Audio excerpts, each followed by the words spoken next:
Antes de la llegada de los europeos, varias culturas indígenas ya habitaban América del Norte. Cuando Cristóbal Colón y su tripulación, que venían de Italia, desembarcaron en el continente, creyeron que estaban en las Indias, lo que llevó a la equivocada denominación de los pueblos locales como indios. Ese error fue solo el comienzo de una serie de transformaciones que impactarían profundamente a las comunidades nativas. Con la colonización europea, los indígenas fueron obligados a abandonar sus tierras, siendo desplazados progresivamente hacia el oeste, rumbo al Océano Pacífico. Sin embargo, el avance de los colonizadores continuó sin descanso. Durante los siglos XIX y XX, el gobierno de los Estados Unidos tomó grandes extensiones de territorios indígenas, generalmente pagando cantidades insignificantes, y confinó a los pueblos nativos en reservas, alterando drásticamente sus vidas y culturas. Actualmente, alrededor de 4 millones de personas viven en reservas indígenas en Estados Unidos, enfrentando problemas graves como la pobreza, falta de saneamiento básico, altas tasas de enfermedades y criminalidad.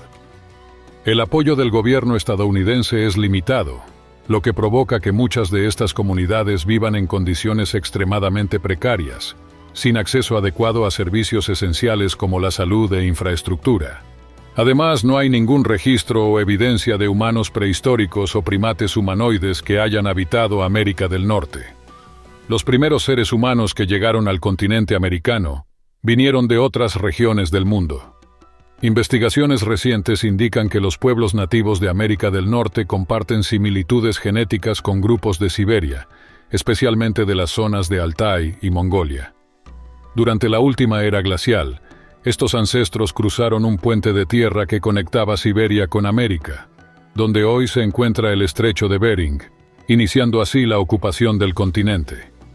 Se cree que la llegada de los primeros pueblos a América ocurrió en dos grandes oleadas, separadas por algunos siglos. La segunda de estas migraciones habría ocurrido alrededor del 9000 a.C., antes de que el derretimiento de los glaciares elevara el nivel del mar y sumergiera el puente de tierra que conectaba América con lo que hoy es Siberia. Aunque los científicos están de acuerdo con el panorama general de estos eventos, aún hay desacuerdos sobre el momento exacto en que los primeros humanos llegaron al continente americano. Hace miles de años, el territorio que hoy es Canadá estaba en gran parte cubierto por glaciares. Para escapar de ese clima tan hostil, los primeros migrantes provenientes de Asia siguieron el curso del río Mackenzie, en busca de regiones con mejores condiciones de vida. Después de un largo y duro viaje, llegaron a áreas más habitables, en las regiones que hoy forman la frontera entre Estados Unidos y Canadá, donde el clima era más templado y las tierras ofrecían mejores oportunidades para sobrevivir. A partir de ese punto, los grupos comenzaron a dispersarse en varias direcciones. Algunos se dirigieron hacia el este, hacia el Océano Atlántico, mientras que otros se encaminaron hacia el oeste, rumbo al Pacífico. Muchos migraron hacia el sur, ocupando territorios que hoy forman parte de regiones como México, Texas y Arizona. A medida que se establecían en estas nuevas áreas, los migrantes rápidamente se adaptaban al entorno local, dejando atrás muchas de las tradiciones que trajeron de sus tierras asiáticas. Con el paso del tiempo, estos grupos migrantes comenzaron a desarrollar culturas distintas, moldeadas por los diferentes climas y ecosistemas de las regiones donde se asentaron. Durante el periodo arcaico, los nativos de América del Norte se distribuyeron en grandes áreas culturales, en el suroeste, en el este, en las grandes llanuras, en las praderas, en California y en la región noroeste. Cada uno de estos grupos desarrolló una identidad propia, reflejando la gran diversidad de ambientes que habitaban. A pesar de esa diversidad, también había muchas similitudes entre los pueblos indígenas. Cada tribu o nación tenía su propio idioma, y en general, la organización social giraba en torno a clanes o grandes familias. La forma de liderazgo variaba. En algunas tribus los líderes eran elegidos por herencia, mientras que en otras eran elegidos por la comunidad. Las tribus indígenas mantenían una intensa red de comercio entre ellas, lo que permitía que cada grupo se especializara en la producción de ciertos artículos. Incluso las tribus que vivían en regiones distantes lograban mantener intercambios comerciales y culturales frecuentes. En cuanto a la llegada oficial de los europeos al continente americano, el hecho más conocido ocurrió el 12 de octubre de 1492, cuando Cristóbal Colón, buscando una ruta alternativa hacia la India, desembarcó en una isla de las Bahamas. Lideraba una expedición que había partido el 3 de agosto de ese mismo año, compuesta por 3 embarcaciones, la Santa María, la Pinta y la Niña. Después de una breve parada en las Islas Canarias, los barcos cruzaron el Atlántico, llegando finalmente a la isla que Colón nombró San Salvador, en las Bahamas, marcando el inicio de la colonización europea en las Américas. A finales del siglo XV, otro importante navegante, el italiano John Cabot, al servicio de la corona británica, también llegó al continente, desembarcando en la costa norteamericana en 1498. Este evento impulsó las pretensiones británicas sobre el territorio. En esa época la región ya estaba habitada por una rica diversidad de pueblos indígenas, que sumaban aproximadamente 15 millones de personas. Sin embargo, durante el siglo XVI, los españoles ejercían una influencia predominante sobre las nuevas tierras descubiertas en las Américas. A finales del siglo XVI, la supremacía española comenzó a desmoronarse tras la derrota de la Armada Española a manos de la Marina Británica en 1588. Con esto, el control de España sobre las Américas se debilitó significativamente, y el escenario pasó a estar dominado por otras potencias europeas como Inglaterra, Francia y Holanda.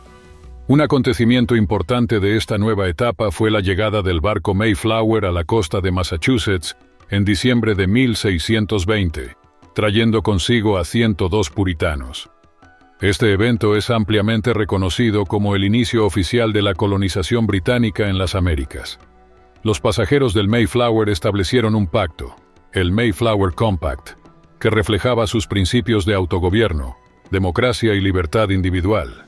Sin embargo, a pesar de compartir algunas ideas, los colonos no formaban un grupo homogéneo ni en términos religiosos ni sociales. Durante el periodo colonial, Gran Bretaña buscaba ejercer control total sobre la economía de las colonias.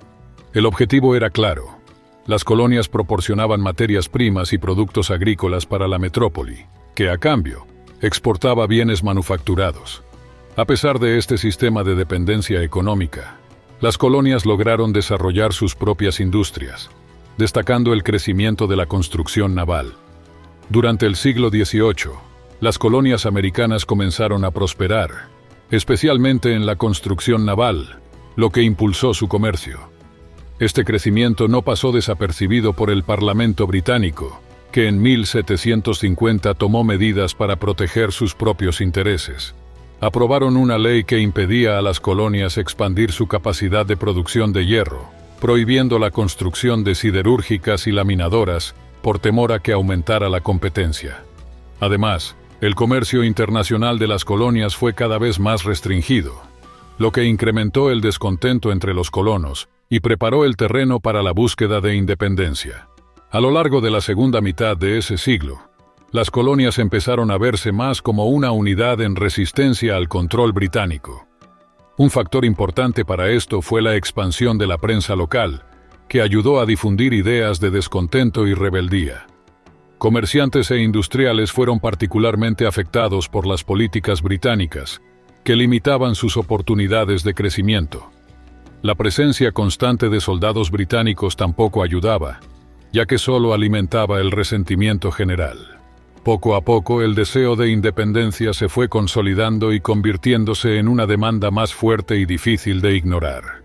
En 1754, Benjamin Franklin presentó una idea atrevida: reunir a las colonias americanas bajo un solo gobierno central, que aún estaría bajo la supervisión de un presidente elegido por el rey de Gran Bretaña.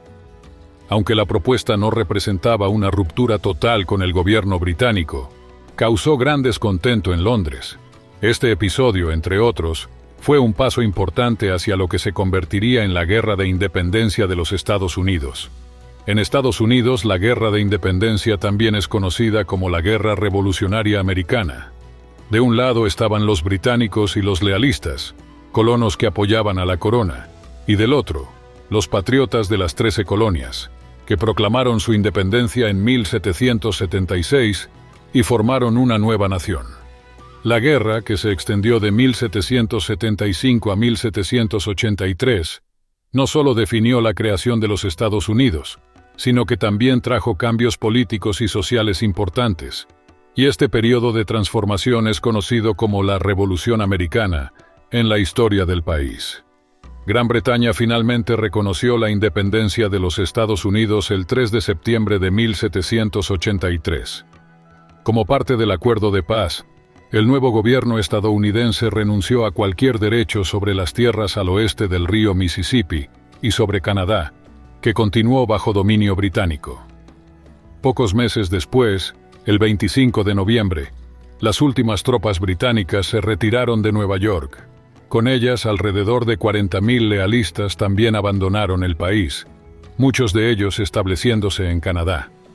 Las tradiciones y mitologías de los pueblos indígenas de América del Norte son extremadamente variadas, y muchos de sus relatos son protagonizados por animales como el coyote, el castor y el cuervo, o por elementos del cielo, como el sol, la luna y las estrellas.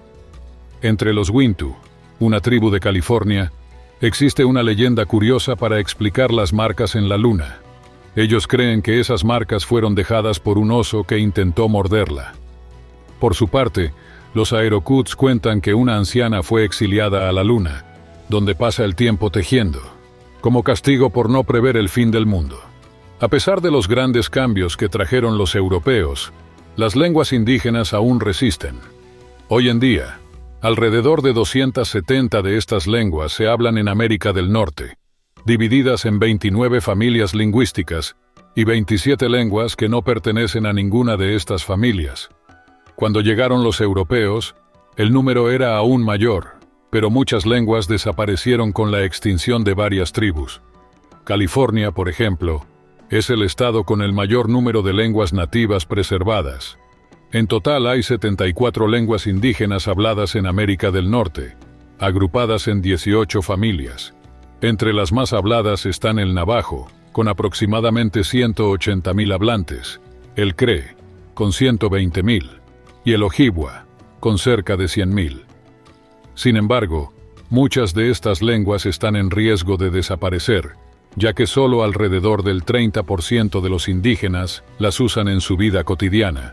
Actualmente, la mayoría de los descendientes de pueblos indígenas en Estados Unidos y Canadá lleva una vida muy similar a la de las personas de ascendencia europea, con solo alrededor de un tercio viviendo en reservas, que representan aproximadamente el 2% del territorio de Estados Unidos.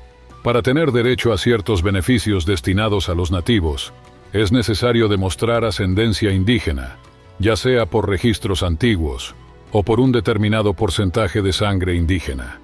Los criterios para pertenecer a las tribus varían bastante. Algunas, como los pueblos y los Sleta, exigen que la persona tenga al menos uno de los padres como miembro de la tribu, o que sea de ascendencia completamente indígena. Otras, como la tribu Iowa en Oklahoma, son más flexibles y aceptan personas con solo un 16avo de ascendencia indígena, sin la necesidad de dominar la lengua o seguir las tradiciones culturales.